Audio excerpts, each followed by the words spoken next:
మన ప్రభువును రక్షకుడైన యేసుక్రీస్తు సర్వశక్తి కలిగిన నామంలో మీ అందరికీ సర్వశుభాలు దైవాశీసులు. ప్రభునందు ప్రియ తెలుగు ప్రజలందరికీ కూడా నా హృదయపూర్వక ధన్యవాదాలు. తమ్మునేలు మీరు చూసే ఉంటారు.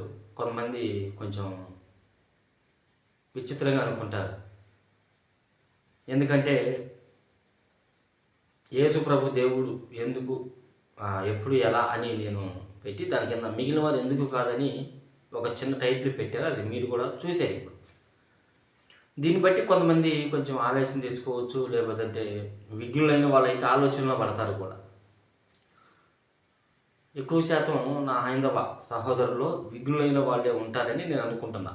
ఆవేశం పడేవాళ్ళు, కోపంగా మాట్లాడేవాళ్ళు వీళ్ళు మొత్తం మొదలు. కానీ విఘ్నులైన వాళ్ళు హైందవ సహోదరులు చాలామంది ఉన్నారు. కేవలం వాళ్ళ కోసమే నేను ఇది చేస్తూ ఉన్నాను. కొంచెం ఆలోచిస్తారు, డీప్గా సత్యాన్ని వాళ్ళు విశ్లేషిస్తారన్న ఉద్దేశంతో నేను చెప్తా ఉన్నా. మంచిది, నేను ఇక టాపిక్లోకి వెళుతూ ఉన్నాను. ఇప్పుడు మీరు తమ్మునేలు చూసినట్లుగా యేసు ప్రభు ఎప్పుడు ఎలా దేవుడు ఎందుకు అంటే నేను ఎన్ని మార్లని చెప్పగలుగుతాను. బైబిల్ గ్రంథంలో ఉన్నటువంటి కొన్ని లేఖనాలను బట్టి మిగిలిన వాళ్ళు ఎందుకు కాదన్నానో కూడా మీకు తెలుసు. ఎందుకంటే ఇప్పుడు నేనున్నానండి. నేను మా తండ్రికి నేను కొడుకుని. నాకు ఒక్కడే తండ్రి ఉంటాడు. అర్థమవుతుందా? నాకు ఒక్కడే తండ్రి ఉంటాడు. నేను నా తండ్రిని కాదని ఇంకొక తండ్రుల దగ్గరికి వెళితే నా తండ్రి ఏమంటాడు? నేను నిన్ను కన్నాను, నేను నిన్ను పెంచుకున్నాను, నేను నీ సొంత తండ్రిని అంటాడు. అలానే ఈ రోజుల్లో మనం చూసుకుంటే తండ్రి లాంటి దేవుణ్ణి వదిలిపెట్టి చాలామంది సత్యాన్వేషణ వదిలిపెట్టి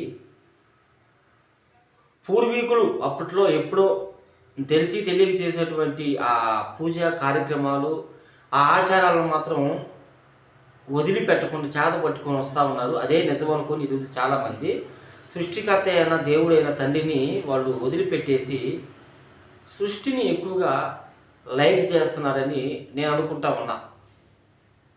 అర్థమవుతుందా? ఈ క్రమంలో ఒకప్పుడు నేను కూడా ఒక హైందవ కుటుంబం నుంచి వచ్చిన వ్యక్తిని. నేను కూడా చాలామందిని నేను కూడా లైక్ చేశాను, వర్షిప్ చేశాను. అంటే పూజా విధానంలో నేను ఉన్నాను, ఆరాధన కూడా చేశాను. నేను తర్వాత తెలుసుకొని ఇప్పుడు యేసు ప్రభువుని నమ్ముకున్నాను. ఇప్పుడు నేను స్ట్రైట్గా మాట్లాడతాను. యేసు ప్రభు ఎందుకు ఎలా దేవుడు అంటే ఈరోజు ప్రతి ఒక్క మనిషి ప్రధాన సమస్య ఏంటంటే మనిషికి పాపం అండి. డబ్బు కాదు, తిండి కాదు, బట్టలు కాదు, లేదంటే మరి తల దాచుకునే దానికి ఇల్లు కాదు. కానీ ఈరోజు ప్రతి ఒక్క మనిషికి డబ్బు ఉన్నవాడికైనా డబ్బు లేనివాడికైనా ఈరోజు ప్రతి ఒక్క మనిషికి ప్రధాన సమస్య ఏంటంటే పాపము. ఇంగ్లీష్లో సిన్ అంటాం. ఈ పాపము డబ్బున్నవాడిని సైతము మనశ్శాంతి లేకుండా చేస్తుంది, డబ్బు లేనివాడిని సైతము మనశ్శాంతి లేకుండా చేస్తుంది. పాపానికి అధికారం డబ్బుతో వీటితో పని లేదు. పాపానికి ప్రతి మనిషి ఈరోజు పాపం అనే రోగంతో, పాపం అనే శాపంతో మనశ్శాంతి లేకుండా బ్రతుకుతూ ఉన్నారు. అందుకని ఈ పాపం అనేది బ్రతికున్నప్పుడు పరిస్థితులు బాగుండేలా చేయరు, ప్రశాంతత కరువు జీవితంలో. సచ్చిన తర్వాత కూడా సరే ఎట్లా ఉంటామని అనుకుంటే సుఖంగా, సచ్చిన తర్వాత ఇంకా ఘోరంగా దెబ్బతినే అవకాశం ఉంటుంది.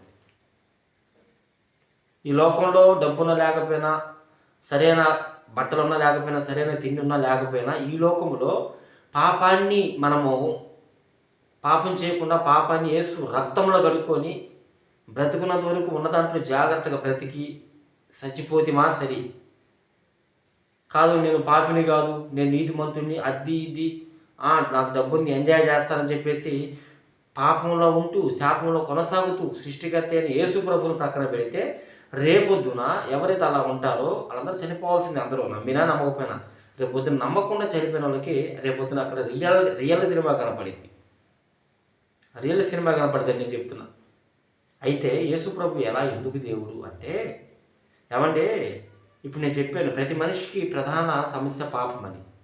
ఈ పాపం విషయంలో యేసు ప్రభు వారు బైబిల్ గ్రంథంలో చాలా లేఖనాలు చెప్పాడు. ప్రయాసపడి భారం మోచిన సమస్త జనులారా నా యొద్దకు రండి అని అంటాడు. తర్వాత లోబడనులని ప్రజల వైపు తినమల్లా నా చేతులు జాపుతున్నాను అంటాడు. ఏమండి, మార్గమును నేనే, జీవమును నేనే, సత్యమును నేనే అంటాడు. నా ద్వారానే తప్ప పరలోకానికి ఎవడు ఎత్తిపోడు అంటాడు. నన్ను ఎవడైతే కనుక్కుంటాడో వాడు జీవమును కనుక్కున్నట్లు లెక్క అంటాడు. నేను మీకు రిఫరెన్స్ చూపించలేదు, బైబిల్ గ్రంథంలో ఈ వచనాలు ఉన్నాయి. కానీ అలా చెప్పాడు, చెప్పి కూడా చేసి చూపించాడు యేసు ప్రభు. చనిపోతానన్నాడు పాపుల కొరకు, నేను చనిపోయి తిరిగి లెగుస్తాను, అనేక మంది నా వైపుకు ఆకర్షించుకుంటాను అన్నాడు. అలానే ఆకర్షించుకున్నాడు.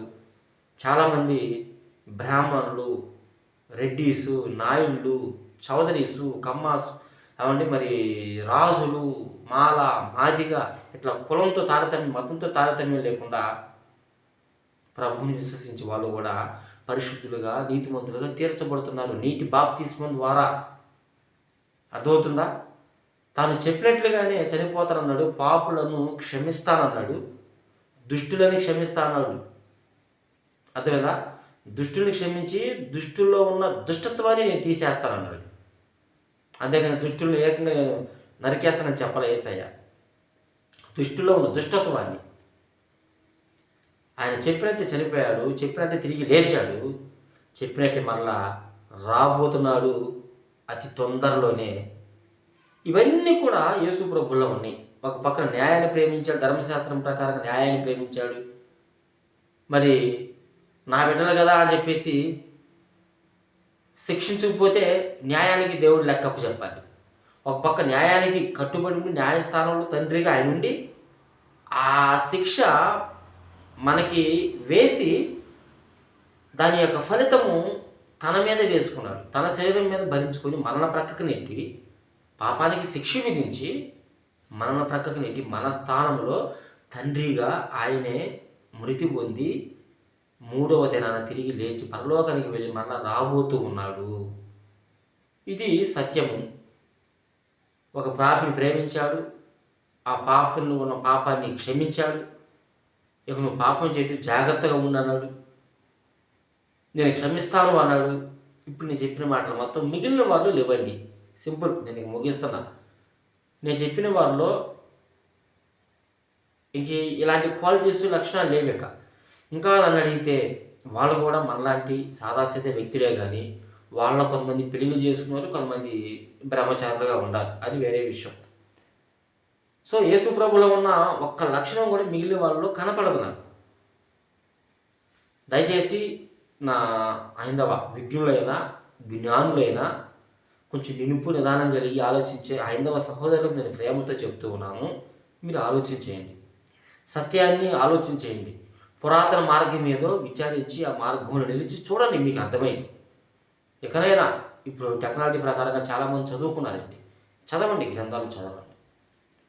యేసు ప్రభు ఏం చేశాడు, మిగిలిన వాళ్ళు ఏం చేయలేదంటే యేసు ప్రభు పాపులను ప్రేమించాడు, పాపంలో ఉన్న పాపాన్ని కొట్టివేశాడు, క్షమించాడు, వారి కొరకు చచ్చిపోతానన్నాడు. మాటలు కాదు, క్రియాపూర్వకంగా చనిపోయి తిరిగి లేచి, చూసావా నేను చెప్పిన ప్రకారంగా నేను చనిపోయి నీ కొరకు తిరిగి లేచాను, నువ్వు కూడా విశ్వసిస్తే నిన్ను కూడా నేను తిరిగి లేపుతాను రేపు నేను వచ్చేటప్పుడు అన్నాడు. మిగిలిన వాళ్ళలో ఈ మాటలు కనపడవు. మిగిలిన వాళ్ళలో ఇంచుమించు మనలో కనపడే కొన్ని లక్షణాలు మిగిలిన వాళ్ళలో ఉంటాయి.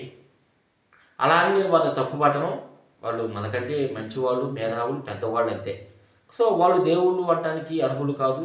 వాళ్ళు మనుషులకి సంప్రాప్తమైన ఆ నరకం నుంచి వారు విడుదల పొందే మార్గము, ప్రాయశ్చిత్తము, ఆ పరిహారము మిగిలిన వారు ఎవరు చేయలేదు కూడా. కానీ యేసు ప్రభు చేశాడు. అందుకే నేను యేసు ప్రభుని నమ్ముకున్నా. మీరు కూడా యేసు ప్రభుని విశ్వసిస్తారని నేను హృదయపూర్వకంగా మీ అందరికీ 2 చేతులు జోడించి చెప్తున్నాను. ఈ వార్త, ఈ ఇన్ఫర్మేషన్ తీసుకో, కోపం తెచ్చుకోవద్దు. ఒక్కసారి ఆలోచించేస్తే నిజంగా నేను చెప్తున్నాను, మతాన్ని, కులాన్ని, వంశాన్ని ప్రక్కన పెడితే, అభిమానం, వాటి మీద ఉన్న అభిమానం ప్రక్కన పెడితే ఖచ్చితంగా నీకు యేసు దైవత్వం అర్థమైంది. ఖచ్చితంగా నువ్వు కూడా యేసు ప్రభుని అంగీకరించకుండా ఉండలేవు. కాబట్టి ఈయన మాటలు సత్యవంతులు, మంచి హైందవులు కొంతమంది ఉన్నారు, తీసుకొని మీరు కూడా ఫలిస్తారని మీ అందరికీ హృదయపూర్వక వందనాలు తెలియజేస్తూ ఉన్నా.